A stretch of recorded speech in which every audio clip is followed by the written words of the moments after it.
Salve, salve, meus amigos do Juiz Federal, no quarto e último bloco da nossa aula sobre execução fiscal e medida cautelar fiscal com vistas às primeiras fases do concurso de Juiz Federal. Também neste bloco vou compartilhar com vocês a tela para nós fazermos agora uma revisão de um aspecto fundamental. Nós vimos que nestes artigos 8º, 7º até o 11º, nós tivemos a liturgia de como funcionam as tentativas para penhora de bens, para citação do executado, enfim, a citação também interrompe a prescrição intercorrente, a prescrição intercorrente é igualmente interrompida, conforme entende o STJ no recurso especial repetitivo 1.340.553, quando ocorrer uma efetiva penhora, né? Mas a gente vai agora revisar uma nova vertente da execução fiscal. Vamos imaginar que a gente tentou citar, naquele nosso exemplo, mandou uma carta, né? E aí tentou localizar a empresa devedora. Já adiantei para vocês que quando a empresa devedora não é localizada no seu domicílio, entende o STJ na súmula 435 que nós temos uma presunção de dissolução irregular, ou seja, nós tentamos a citação e vem uma informação de que a empresa não está mais operando naquele que seria o seu domicílio fiscal. Bom, entende o STJ que isso é um indício de dissolução irregular. E a dissolução irregular, ela causa uma inversão do ônus da prova, cabendo, é diabólico, mas o STJ determinou isso, cabendo ao coexecutado fazer a prova que eventualmente lida esta presunção de dissolução irregular. E aí, como é que funciona isso? A gente pede uma carta de citação. O meu TRF exige diligência do oficial de justiça. Súmula 435 do STJ, excelente quanto a isso, mas diz lá, quando não localizada a empresa no seu domicílio fiscal, normalmente a gente faz uma tentativa de citação por oficial de justiça, porque ele é capaz de fazer estas diligências adicionais e, em segunda linha, o STJ diz que o carteiro não tem fé pública para atestar que a empresa não está localizada no seu domicílio fiscal e o nosso servidor assim o tem. Bom, então a gente tenta localizar, havendo informação de que a empresa não está localizada no seu domicílio fiscal, presume-se ter ocorrido a dissolução irregular, e isso hoje, com base na súmula 435 do STJ, possibilita ao exequente pedir a medida de redirecionamento da execução. Então, a execução está dirigida contra a empresa, nós vamos tomar um caminho B. Vamos recalcular a rota para localizarmos bens de um suposto codevedor. Nós não temos presunção absoluta de responsabilidade tributária deste administrador. E aí nós temos os temas 962 e 981 do STJ, que dizem basicamente o seguinte: responde pelos débitos da pessoa jurídica o sócio administrador, assim exige o 135 do CTN, o sócio administrador que tenha tido poderes no momento da dissolução. Ou seja, no momento da dissolução, ele tinha poderes e ele deveria ter promovido o pagamento dos débitos da empresa que acabou sendo dissolvida. Bom, além disso, além de ser responsabilidade do sócio administrador, ao tempo da dissolução, o STJ disse mais, disse que quem se retirou do quadro societário havia se retirado, cedeu, vendeu, permutou, foi excluído, saiu do quadro societário muito antes da dissolução, sem ter dado causa à dissolução, e a empresa continuou sua atividade. A empresa continuou depois da retirada daquele sócio. Este sócio retirante não tem tampouco responsabilidade. Essa é a síntese da conjugação dos temas 981 e 962 do STJ, que são importantíssimos. Vou deixar no material de apoio para vocês passarem os olhos. Então, são duas teses que se complementam no sentido de que quem responde o sócio administrador que tinha poderes no momento da dissolução e quem se retirou antes da dissolução irregular, sem ter dado causa de dissolução, não responde. Certo? Então, estas são basicamente as regras que a gente vai adotar. Deixa eu compartilhar a tela novamente aqui com vocês. São basicamente as regras, né, que a gente vai aplicar em conjugação com este responsável aqui, ó. A execução fiscal pode ser promovida contra o responsável, nos termos da lei tributária, certo? Porque a lei que rege as dívidas tributárias é uma lei lá da legislação tributária prevista no CTN, tá bem? Então, nós temos esta possibilidade instrumental aqui, isso aqui é uma regra processual do artigo 4º. Então, nós vamos decidir esta responsabilidade incidentalmente, independentemente de autos apartados, independentemente de, via de regra, de IDPJ, porque dissolução irregular não exige IDPJ. IDPJ é necessário, eventualmente, para situações de abuso da personalidade jurídica, responsabilidade por dissolução irregular, em geral, dispensa o IDPJ, e assim também vem se posicionando o STJ. Então, nós temos essa abertura processual trazida pelo artigo 4º, no sentido de nós tomarmos uma nova rota do nosso Waze processual aqui e buscarmos bens do administrador, que figurava como tal no quadro societário e não havia se retirado, né, sem dar causa à dissolução. Relembrando ainda que a súmula 430 do STJ diz que o mero inadimplemento não é causa bastante para a corresponsabilização dos sócios, certo?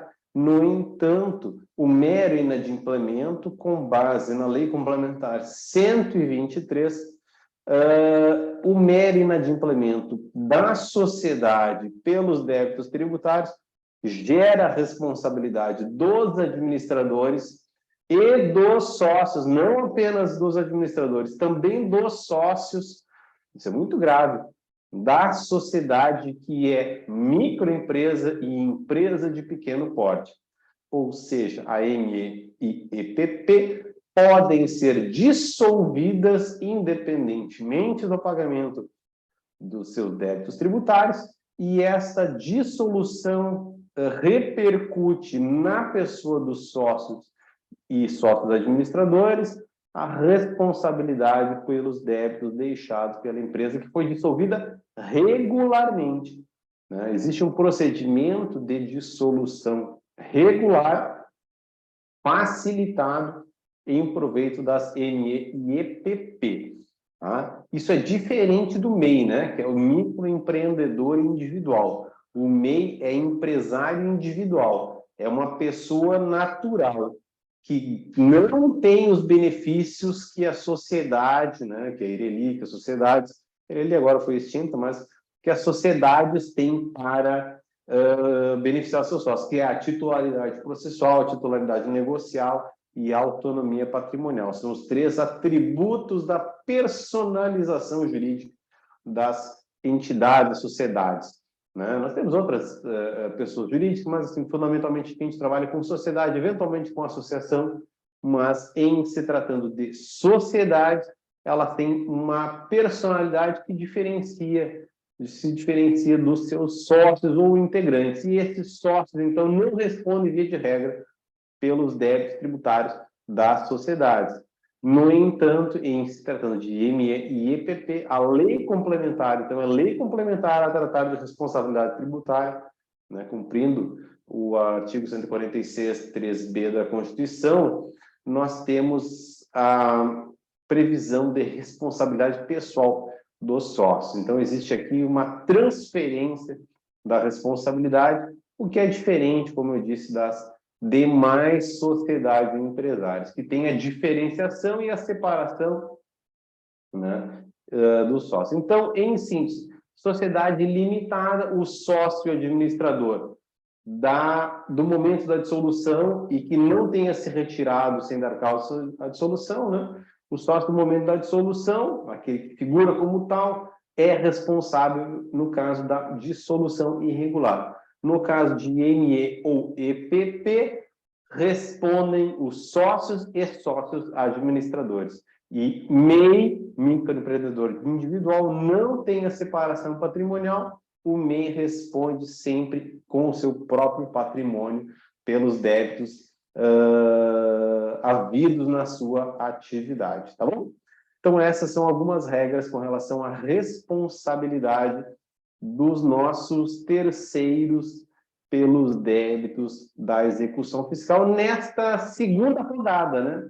Nessa segunda rodada de busca de bens para fazer frente ao débito tributário presente lá na nossa execução fiscal. Então, via de regra, vamos direcionar a execução contra a empresa, frustrada a execução, havendo indícios de dissolução irregular, não é localizado no seu domicílio fiscal, súmula 435, nós vamos redirecionar a execução a pedido do exequente em detrimento, no caso de limitada, do sócio que figurava como administrador no tempo da dissolução, em face dos sócios todos da ME ou EPP, certo? Responsabilizando pelos débitos deixados pela sociedade que é dissolvida. MEI, ele pode figurar como devedor, devedor originário, CPF, CNPJ, independentemente de outras providências na execução fiscal. Bom, então esta é uma segunda rodada e todos estes sócios e corresponsáveis vão se expor a essas tentativas de garantir a execução, né? De buscar bens, como a gente falou antes. E a garantia que eventualmente se estabeleça vai abrir a estes devedores e corresponsáveis a via dos embargos para discussão do propósito da execução fiscal. Porque, como eu disse, existe uma presunção de que esta dívida é líquida e certa, é presumivelmente legal, presumivelmente exigível, presumivelmente correta, cabendo ao devedor ou corresponsável fazer uma prova que abale esta presunção, ou que abale a presunção de dissolução irregular. E esta prova, em algumas situações, quando existe prova documental pré-constituída a invalidar por ilegitimidade o redirecionamento, pode ser discutido por exceção de preceptividade. Agora, quando eu preciso ouvir uma testemunha, quando eu preciso produzir prova, recolher documentos que eu não tenho acesso, produzir provas, enfim, eu preciso da via dos embargos à execução fiscal. E esses embargos, quando a gente tem garantia, eles vão ser opostos, né, no prazo de 30 dias úteis. Não é 15 dias como está no CPC, tá? Então, essa é uma segunda diferença com relação ao CPC. Lá no CPC, a citação é diferente. Aqui nós temos a citação no momento da entrega. Não é da juntada da carta, juntada do mandado. É no momento do ato feito pelo oficial de justiça. É no momento da entrega da carta com aviso de recepção lá no endereço do nosso executado. A segunda é o prazo para embargar. Prazo para embargar de 30 dias úteis. E como é que eu conto esse prazo? Com base no depósito. Quando o executado deposita o valor, nós temos o disparo automático dos 30 dias úteis. Ah, vou depositar, já está correndo o meu prazo para embargar. Ou quando junto uma garantia fidejussória, carta de fiança ou seguro-garantia, junto e a partir daí já se dispara, nos termos do artigo 16 da nossa lei de execuções, está aqui, ó. Juntada da fiança ou do seguro. Ou quando se faz uma penhora gravosa, vai lá o oficial de justiça e faz uma penhora de bens do executado. Penhora um veículo, penhora um outro bem, penhora algum tipo de crédito, qualquer coisa desse tipo. O oficial de justiça faz um auto de penhora e intima o executado dessa penhora. A partir daí, começa o prazo de 30 dias, hoje 30 dias úteis, para embargar. Este ato de penhora também pode ser formalizado por termo nos autos. No caso, como já comentei, o exequente diz, olha, o executado é proprietário de um terreno, num loteamento lá no litoral. E aí eu faço um termo nos autos, o diretor de secretaria lava um termo nos autos, e aí nós vamos intimar este executado, se ele tiver advogado por publicação, ou pela intimação no processo eletrônico, ou pessoalmente, se não tiver advogado. Enfim, é importante esta intimação da penhora, que é a partir daí que vai fluir o prazo para embargar. De toda maneira, nós temos esta exigência de garantia para embargar. É inadmissível a ação incidental de embargos, é um pressuposto processual a garantia da execução. A jurisprudência ainda é preponderante no sentido da exigência de garantia para embargar. O STJ tem um julgado assentando essa indispensabilidade da garantia, um repetitivo, assim, obter dictum, e tem um julgado dispensando a garantia no caso do executado totalmente depauperado, assistido pela assistência judiciária gratuita, né, totalmente desprovido de bens, e aí eles, olha, em tese é possível discutir, vai lá para o juiz de primeira instância para avaliar esta condição. E daí que o TRF da primeira região vem dispensando a garantia para embargar quando está incontestável na execução que o executado não tem meios de garantir. Isso se faz por certidões, por declaração de imposto de renda, desculpem, faz por uma documentação que ateste que ele não tem condições de garantir a execução fiscal. Mas isso é uma ressalva, né? É uma ressalva da exigência legal que está posta. É uma lei, né, no sentido de que não são admissíveis embargos antes de garantir.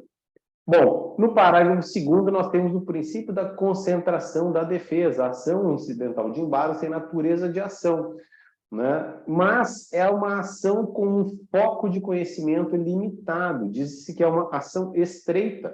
Ela só discute o objeto da execução. Problemas do crédito, da origem do crédito, problema de responsabilidade, nulidades da execução.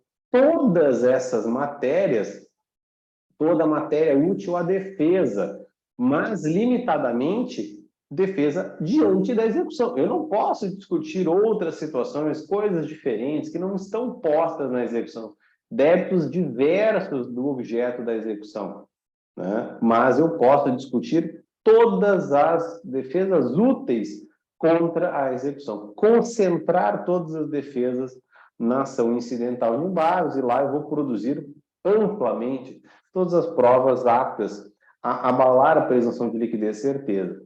Juntar documentos, por ouvir testemunhas, certo? Mas não é possível reconvenção, não é possível compensação. Eu não posso invocar, olha, seu credor, eu tenho outro crédito contra ti de igual importância que você não está me pagando. Eu não posso invocar esta compensação. Essa é a primeira observação. Eu não posso trazer essa objeção de compensação. Não posso invocar, olha, eu tenho um crédito contra ti. Isso não pode. O STJ recentemente disse que eu não posso, nos embargos, sequer discutir a justiça do procedimento de compensação que eu providenciei na via administrativa. Olha, eu fiz um pedido de compensação junto lá quando eu apresentei minhas DCTFs, né? Eu apresentei uma DCTF e disse, olha, este débito está compensado com o meu crédito. Eu declarei aquilo como compensado, eu não declarei estou devendo, eu declarei como compensado extinto, claro, com condição resolutória, tudo mais. mas eu declarei aquilo sob essa condição de ter sido extinto pela compensação. A fazenda diz, olha, se você não tem esse crédito aí, né? Esse crédito que você está invocando não existe, já foi utilizado em outro débito.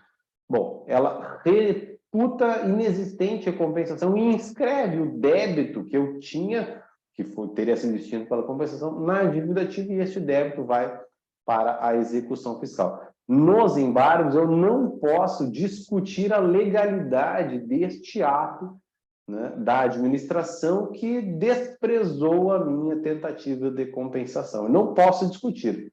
O que eu só posso discutir hoje, conforme entende o STJ, eu só posso discutir, eu posso invocar uma situação que é extremamente rara. Olha, a Fazenda já reconheceu a compensação.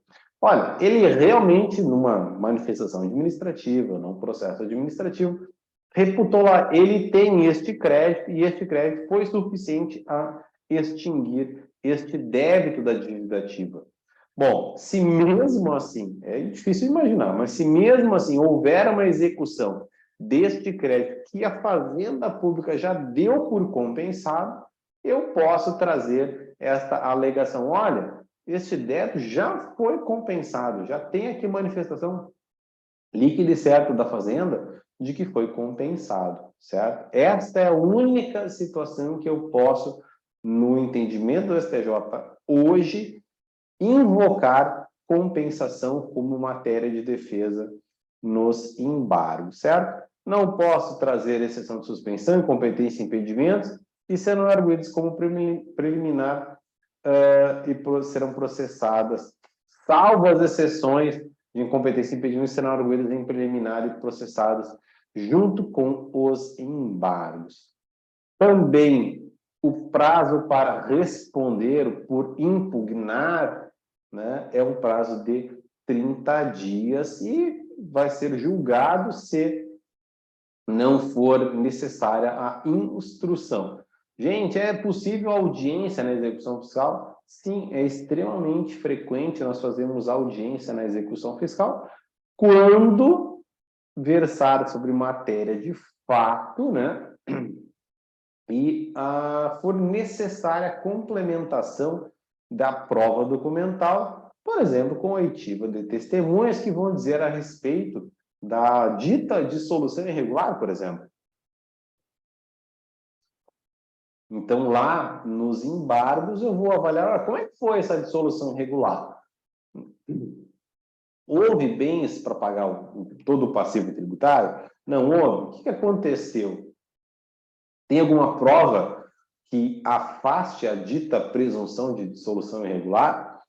Certo? E prazo para a sentença em 30 dias. A partir do julgamento improcedente dos embargos, ou caso não sejam oferecidos os embargos, a Fazenda vai se manifestar sob a garantia e nós vamos disparar o prosseguimento da execução fiscal. O terceiro garantidor vai ser, no caso de garantia prestada por terceiro, será intimado, né, para ou remir o bem ou pagar o valor da execução. Ou seja, vou depositar o valor do bem que eu indiquei em penhora ou vou pagar o próprio valor da dívida, o valor total da execução fiscal, se a garantia for fidejussória. No caso daquele terceiro garantidor, o banco fiador que expediu uma carta de fiança bancária ou a instituição seguradora que deu lá uma apólice de seguro garantia, tá bem? No caso de liquidação antecipada dos bens, o produto será depositado em garantia da execução. No caso, por exemplo, uma penhora de semoventes, bens de dificílima manutenção, né, perecíveis. Em algumas situações, a Fazenda até tenta fazer a liquidação antecipada de bens de acelerada depreciação. Em geral, a jurisprudência impede a liquidação antecipada, né? Nós precisamos aguardar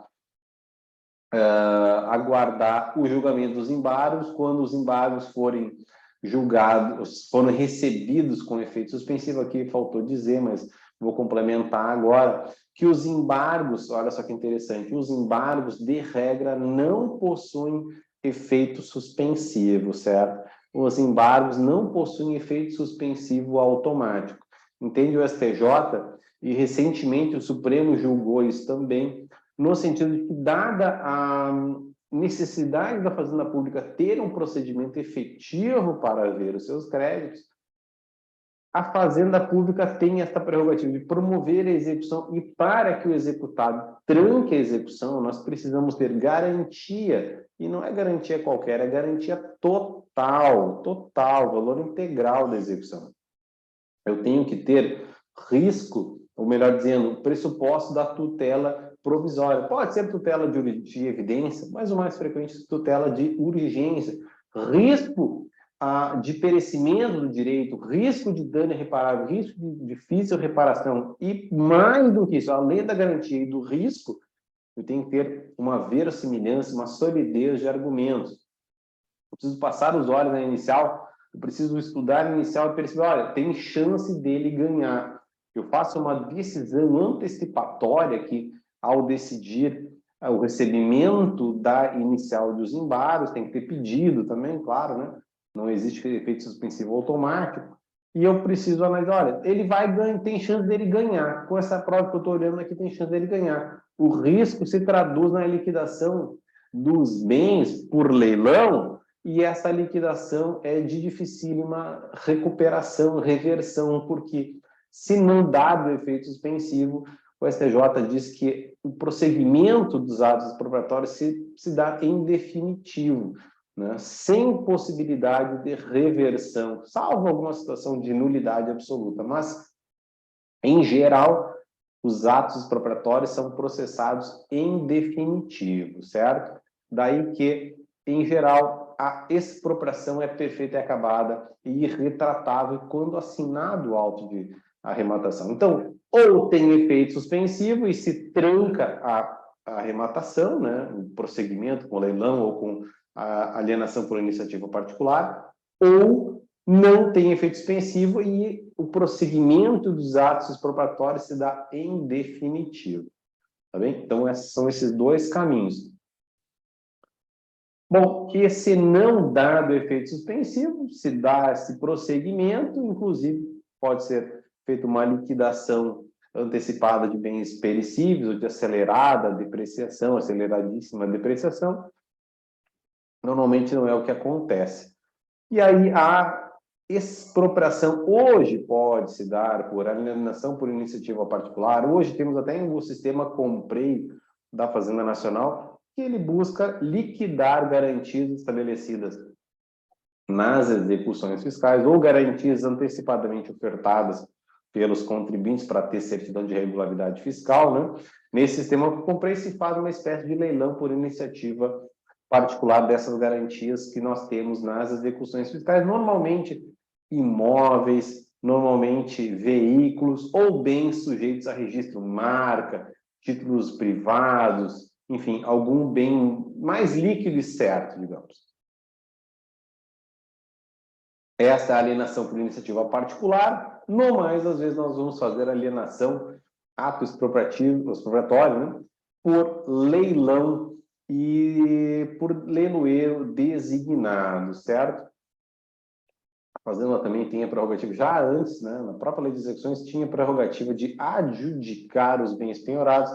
Eu, ao menos, tive apenas um caso, um televisor lá, que a Fazenda Nacional aceitou na adjudicação e depois foi lá para o departamento de atendimento ao contribuinte, né, o setor de atendimento ao contribuinte, ficava lá para deleite lá dos contribuintes quanto esperavam um atendimento. São pouquíssimos os casos. Normalmente vai para leilão. A intimação de qualquer Fazenda Pública em processo físico, né, de qualquer ato, se dá por intimação pessoal. Isso se dá pela entrega dos autos, né, autos físicos com carga, né? Vai lá os autos físicos, né? Dentro dos autos físicos era um transtorno, que tinha um estoque de processos que tinham que ser carregados pelos servidores da Fazenda, e no momento que eles carregavam, assinavam o recebimento dos autos, né, levavam lá 600 processos físicos numa picape lá para a Procuradoria, havia, então, a intimação da fazenda, certo? Por entrega dos autos físicos. Hoje, claro, a intimação se dá pela publicação ou pela intimação nos procedimentos, processos eletrônicos, né? Cada região tem o seu procedimento, né? Então, o PJE, o EPROC ou outros parecidos, todos esses sistemas fazem a intimação também da Fazenda Pública, e aqui também já está superado o artigo 25 quando aos processos físicos. De todo modo, o STJ reputa, lá na prescrição intercorrente, reputa indispensável esta intimação para fins da contagem da prescrição intercorrente. Então, em rápidas palavras, o que nós temos é a possibilidade de ocorrência da prescrição intercorrente, e os marcos são aqueles no momento da propositura, porque o despacho inicial retroage à data da propositura, na citação editalícia, ou quando há uma efetiva penhora, interrompe-se o prazo da prescrição intercorrente. RESP repetitivo 1.340.553. Ou, caso nós não tenhamos uma penhora infrutífera, nós podemos ter uma interrupção na citação, mesmo que por edital. E a partir da ciência do credor, né, da medida infrutífera ou da citação editalícia, nós disparamos o prazo prescricional. E se nós não tivermos ciência do credor sobre a medida infrutífera, há uma nulidade a impedir o curso da prescrição intercorrente. Bom, nós temos aí no artigo 29, né, que a lei de execuções não sujeita a Fazenda Pública a concurso de credores, reproduzindo o CTN, que já está reiterando, inclusive, outra passagem do artigo 5º da nossa lei de execuções. O concurso de preferências hoje foi decidido de forma diferente pelo STF, na DPF 357, no sentido de que hoje a penhora federal não prepondera em absoluto sobre a penhora estadual, mas nós temos que observar a ordem de preferência das penhoras. Então, a Fazenda Estadual penhorou primeiro, ela vai ser paga primeiro. A Fazenda Federal penhorou depois, o saldo vai ser destinado à Fazenda Federal. Sobrou dinheiro para pagar a Fazenda Estadual, a Fazenda Federal penhorante, e depois a Fazenda Estadual penhorou, vamos pagar por último a Fazenda Estadual. A ordem de preferência das penhoras determina a ordem de pagamento. Tá bem? O artigo 40, eu já dei uma pincelada com relação à prescrição intercorrente. Hoje está pendente no STF, tema 390. Ao tempo em que eu gravo esta aula, está pendente no STF o tema 390 sobre a prescrição intercorrente, porque o artigo 40, parágrafo 2º, diz lá que haveria uma suspensão, um suspenso processo, haveria uma suspensão também da prescrição tributária, o que é estranho, já que é uma lei ordinária, a prescrição tributária exigiria lei complementar, como eu disse, certo? Então, nós temos esta questão que está pendente, talvez já tenha sido julgado quando você for assistir. Essa aula tem que dar uma olhadinha na jurisprudência do Supremo. Inclusive, o STJ disse que até que o Supremo julgasse a repercussão geral, nós teríamos a observância deste prazo de 1 mais 5 anos, que é o que decorre da lei de execuções. Vamos dar uma passada agora na medida cautelar fiscal, que é a segunda ação exacional e a segunda ação também privilegiando, vou deixar esse resuminho com vocês, privilegiando a Fazenda Pública. E é possível, olha só que coisa interessante, é possível, pela medida cautelar fiscal, que ela é preparatória da execução fiscal, acautelar créditos não definitivamente constituídos. A própria lei possibilita, sejam acautelados, créditos que ainda estão sendo discutidos na via administrativa.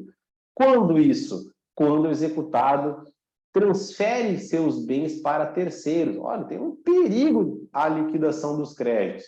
Ou quando ele aliena bens sem comunicação à fazenda pública, quando exigível em lei, como é o caso do arrolamento. No arrolamento, existe a necessidade de comunicação ao ente fazendário, né, Fazenda Nacional, de que o executado, aquele contribuinte, melhor dizendo, aquele contribuinte alienou bens e está sendo monitorado através do arrolamento. Então, quando ele vai subtraindo bens do seu patrimônio, né, isso acaba por criar um risco à liquidação daquele crédito que está pendente na via administrativa, ainda em discussão, mas mesmo assim é possível uma medida cautelar fiscal preparatória, certo? E aí nós temos, primeiramente, um crédito ou em discussão nessas situações, ou um crédito já definitivamente constituído, associado este crédito a um risco já qualificado pela lei. Ele tenta ausentar, ele tenta alienar bens, né, deixa de pagar a obrigação, vai cair em insolvência, contrai dívidas, ele deixa de pagar a dívida, salvo se suspensa a exigibilidade, vai tentando transferir seus bens para terceiros, enfim, ou possui débitos que superem 30% do seu patrimônio conhecido. São situações catalogadas pela lei, que é a lei de 92, ó, a lei 8397, situações qualificadas pela própria lei como risco, né? Risco à liquidação, né? Um perigo in mora, a liquidação daquele crédito. Então, a situação de arrolamento, né? Este da lei 9532, artigo 64, né? Que diz que o executado vai ser monitorado com relação à evolução do seu patrimônio. E, por fim, é importante a gente lembrar que o executado ele pode ter bens indisponibilizados e também bens dos administradores, certo?